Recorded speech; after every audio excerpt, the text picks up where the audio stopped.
das Kochtor eingeschaltet habt. Heute mache ich ein Fingerfood-Rezept, Party-Rezept und was ihr dazu benötigt, das zeige ich euch jetzt. Ihr braucht dazu 120 Gramm Schinkenspeck, dann braucht ihr 6 Feigen, 60 Gramm Gouda-Käse, 200 Milliliter Traubensaft, da könnt ihr natürlich auch Wein nehmen und Zahnstocher. Und jetzt beginnen wir gleich damit. Als erstes werde ich jetzt meine Feigen dann vierteln.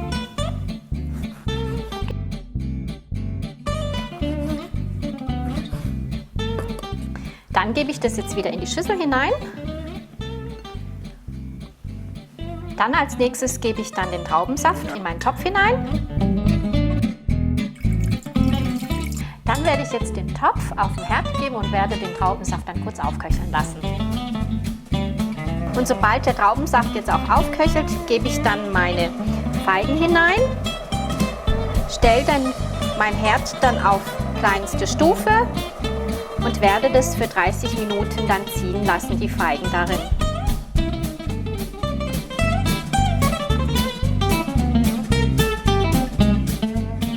Verteile dann das Ganze etwas, damit einfach der Traubensaft die Feigen dann bedecken.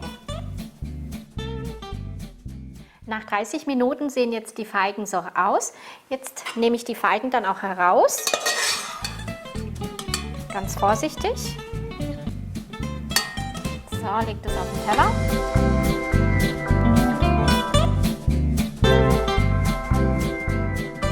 Und als nächstes nehme ich jetzt meine Feige und drücke dann die Käse vorsichtig hinein in das Fruchtfleisch. Nimm dann meinen Schinkenspeck, das ist jetzt ein ganzes, das werde ich jetzt halbieren und werde das dann einrollen. Gebe das so auf meine Hand und rolle das dann vorsichtig ein. Und damit das Ganze hält, nehme ich jetzt einen Zahnstocher und steche das einfach so durch. Dann hält es dann auch.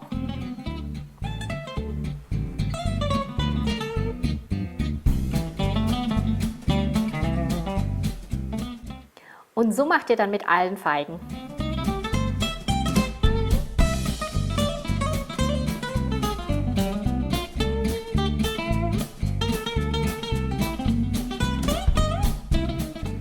Und so sieht das Ganze jetzt aus und so werde ich das in den Backofen bei Heißluft, vorgeheizten Backofen bei 200 Grad für ca. 10 Minuten.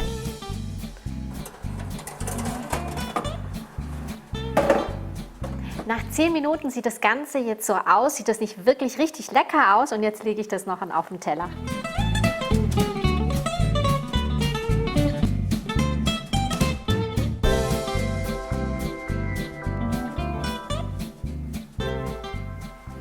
Und so sieht das Ganze aus. Sieht es nicht richtig lecker aus? Macht es unbedingt nach und abonniert kostenlos meinen Kanal, damit ihr nichts mehr verpasst und bis zum nächsten Video.